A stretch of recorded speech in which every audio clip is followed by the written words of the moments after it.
What if the traditional concepts of sin and devotion that we've all been taught are just, well, fundamentally misunderstood? Oh, that is a big question to start with. Right. But think about it for a second.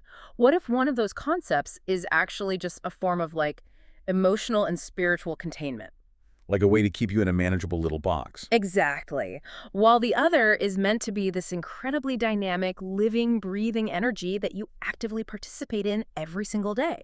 It really, it completely flips the script on how we're conditioned to view our own moral compass. It does. Because we are so used to these terms functioning as rigid, punitive rule books, a list of things you absolutely cannot do. Yeah, the classic thou shalt nots. Right. But the text we are diving into today dismantles that entirely. It forces us to look past the surface level rules and examine the actual mechanics of why we do what we do. Which is exactly the goal of today's deep dive.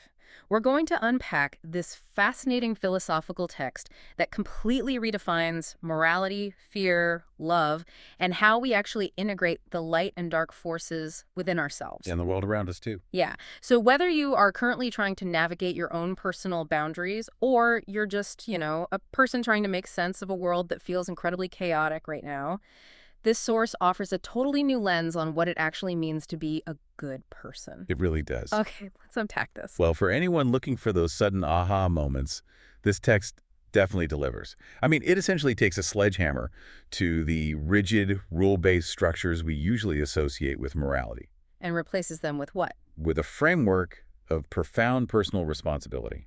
It starts by identifying this primary divide in how human beings understand and embody devotion. Okay.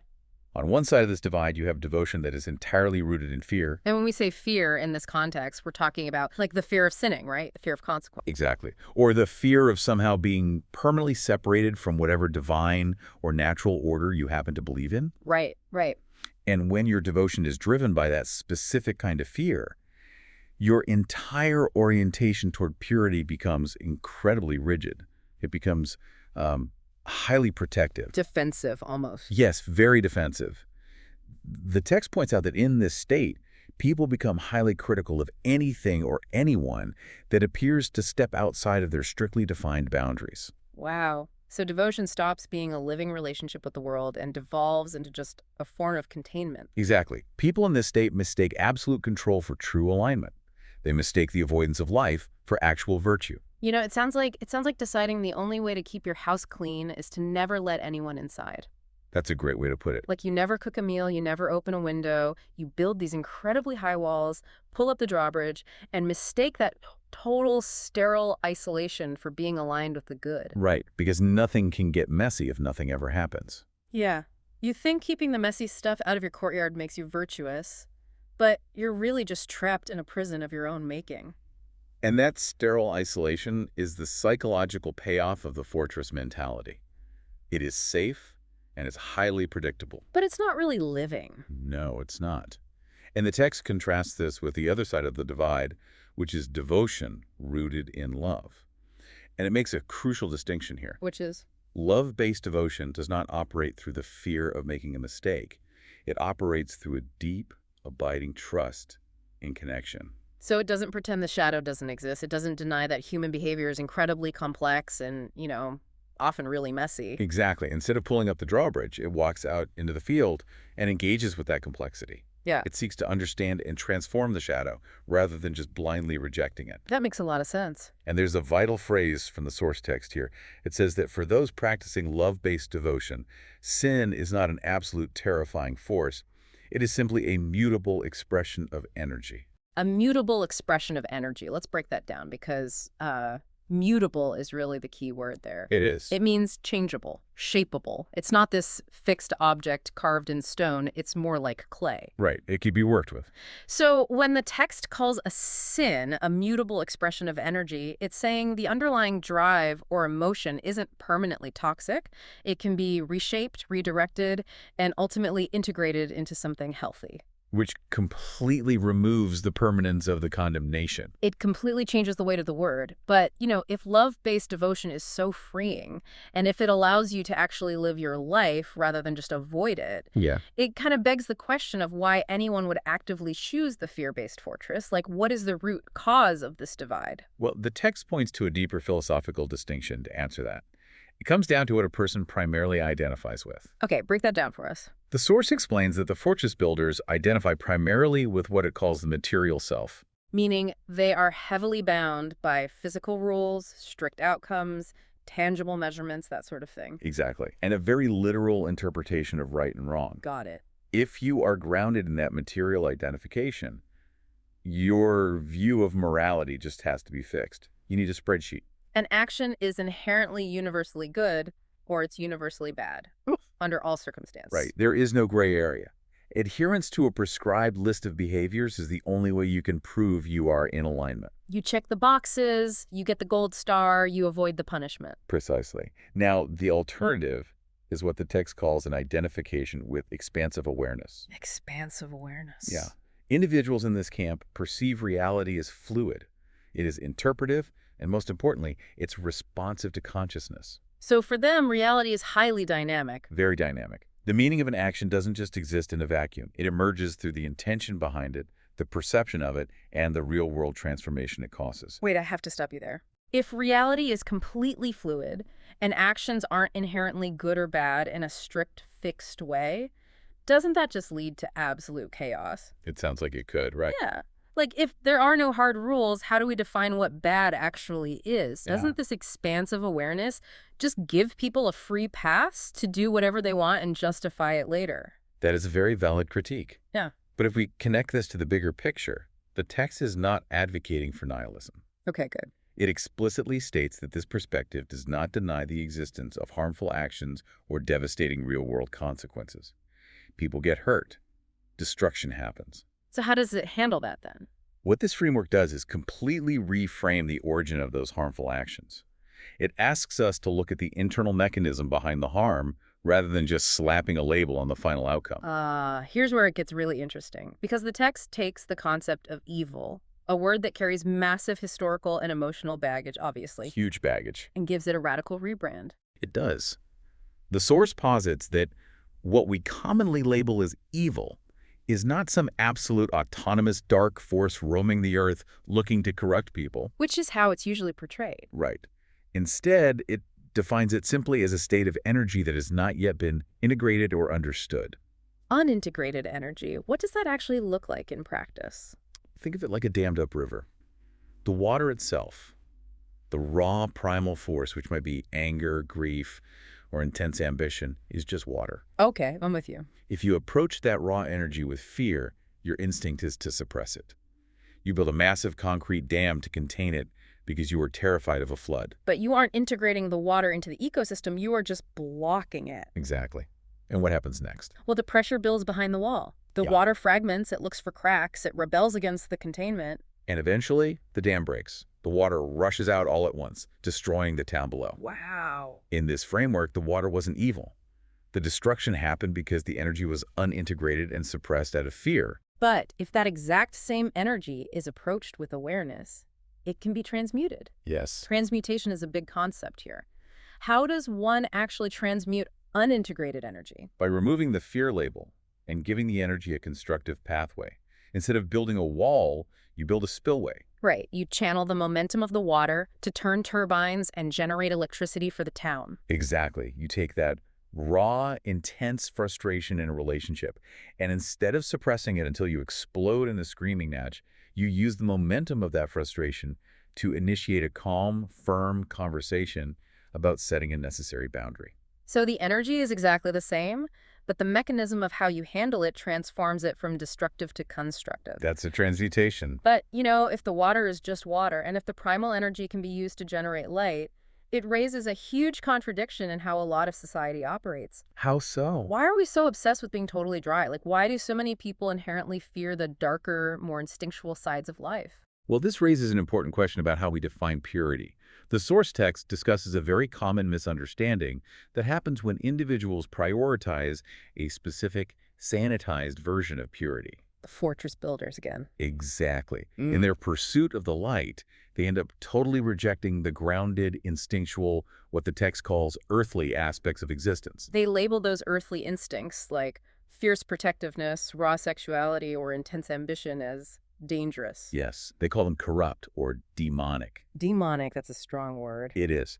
But by amputating those instinctual parts of themselves out of a fear of being demonic, they're actually cutting themselves off from the vital life energy that those forces contain. Oh, wow. Because passion, drive, boundary setting, raw creativity, these often stem from the very energies that overly rigid purity seekers try to, like, surgically remove from their personalities. Exactly. They lack the very fuel they need to live fully. But the text is also careful to balance this, right?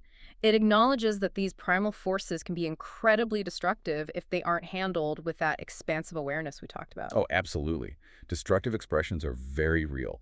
The vital distinction the text makes is that the danger doesn't lie in the force itself. Where does it lie? It lies entirely in the intention and the mechanism of how that force is directed. Which leads to this incredible breakdown of human behavior in the source. It essentially maps out these four fascinating quadrants of how people use energy. Yes, completely independent of whether their actions look good or bad on the surface. Right. Let's walk through them, starting with the first quadrant. This is people who use what society calls darkness, rebellion, intensity, raw, unfiltered emotion as a pathway to actual growth. Think of the artist who channels their deepest, most agonizing grief into a masterpiece that provides catharsis for millions of people. Or consider the social reformer who uses their blistering outrage at systemic injustice to completely dismantle a corrupt institution. Right. They are using dark, aggressive energy, but the intention and the outcome are profoundly integrative and healing. But then on the flip side of that same coin, you have the second quadrant.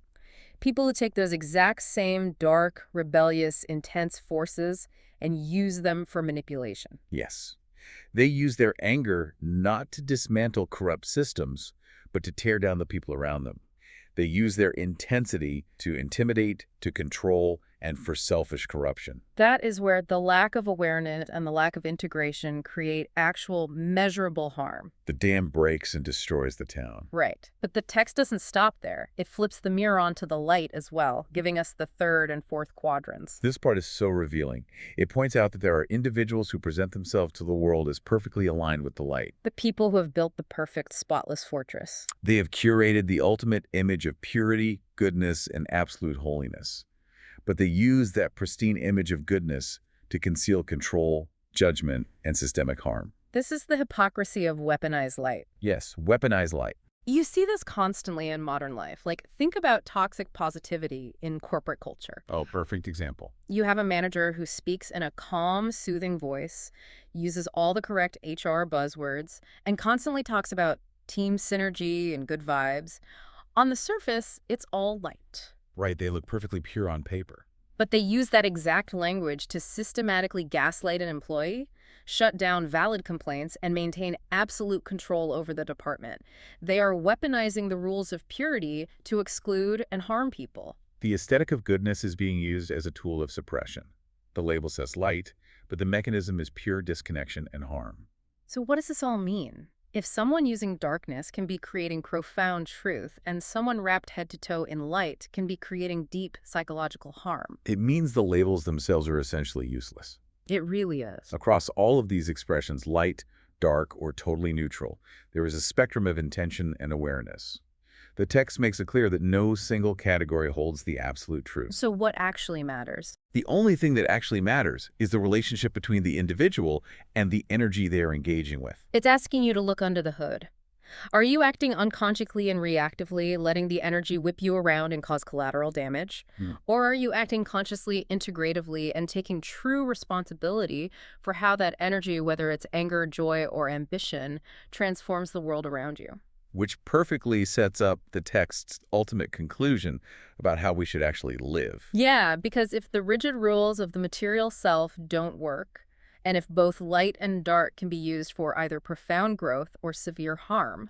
How do we practice true devotion in our daily lives? Right. How do we step out of the sterile fortress, tear down the walls, and actually survive in the open field? We have to redefine devotion entirely. Okay. The source explicitly states that devotion, in its most complete realized form, is neither that fear-based, cowering submission to a set of rules, Right. nor is it just unstructured, blind acceptance of everything without any boundaries. True devotion is the capacity to hold all aspects of existence. The light and the dark. Yes, the order and the chaos, the pristine purity and the raw instinct. You hold them and engage with them in a way that creates coherence. Coherence, meaning it all works together as a system. Exactly. It's not about denying the things we've been taught to call bad, and it's certainly not about blindly justifying harmful behavior under the guise of fluid reality. Yeah, not at all. It's about understanding where that raw energy fits into the larger puzzle and consciously choosing a constructive spillway for it. What's fascinating here is how this completely transforms the concept of sin. Yeah, let's talk about that. If you follow this logic to its natural conclusion, the word sin has to evolve from a noun into a state of being. Right, so in this framework, sin is no longer a fixed label permanently glued to a specific action. You don't just commit a sin, get a demerit on your permanent record, and wait for punishment. No. According to this text, sin is simply disconnection. Disconnection. It is the state of acting without awareness. It is moving through the world without integration and without any regard for the larger living system of being that you are a fundamental part of. Wow. When you cause harm, you are sinning not because you broke an arbitrary rule in a book, but because you severed your connection to the whole. You acted as an isolated, unconscious fragment. You know, think of it like a massive complex circuit board. Sinning is like taking a pair of wire cutters and snipping a connection. That's a brilliant way to visualize it. The light on the board goes out not because the electricity flowing through the wires is inherently evil, but simply because the connection has been broken. The energy has nowhere to go. Exactly. And likewise, if sin is just disconnection, then true devotion becomes the exact opposite. Devotion is no longer this exhausting, rigid performance of goodness for some invisible audience. Right. It becomes a living, breathing, active relationship with all that exists. It is guided entirely by your own awareness and your own intention to keep the circuit connected. It is the shift from viewing life as a rigorous test you are constantly terrified of failing to viewing life as a massive, complex ecosystem you are responsible for tending. You aren't hiding behind the walls of your fortress anymore, obsessing over staying perfectly clean. Yeah. You are out in the field. Yeah, you are working with the soil, respecting the sun, preparing for the rain. And recognizing that the decay of the fallen leaves is exactly what provides the nutrients for the new growth. You are actively engaging with the mutable expressions of energy. That is such a powerful, grounded shift in perspective. It really is a paradigm shift. Well, to wrap this up, we've gone on quite a journey today. We started by looking at devotion as this rigid, fear-based fortress of containment where avoiding life was completely mistaken for virtue. And through the lens of this text, we've broken down those walls. We've seen how identifying with a fluid, expansive reality allows us to recognize that what we often fear as evil is often just unintegrated energy waiting to be understood and channeled. We've explored the hypocrisy of weaponized light, where purity is used as a tool of suppression, and we've uncovered the hidden, vital potential within the darker, instinctual forces of our nature. And ultimately, we've arrived at a definition of true devotion that isn't about following rules, but about creating coherence out of all of life's complex, chaotic elements. It's about replacing the anxiety of a broken rule with the deep, empowering responsibility of conscious connection. So as you go about your week, whether you are dealing with a difficult colleague, navigating a conflict at home, or just wrestling with your own internal monologue, here is a final thought I want to leave you with to mull over. I love this part. The next time you feel the immediate knee-jerk instinct to label an action, an intense emotion, or even a hidden, messy part of yourself as strictly bad or unacceptable, pause for a second. Just take a breath. Ask yourself, is this actually harmful, or is this just a raw, unintegrated energy waiting for you to drop the fear, step out of the fortress, and consciously transmute it into something beautiful? That's the real question. Thank you so much for joining us on this deep dive. Keep asking the hard questions and keep seeking connection over containment. We'll catch you next time.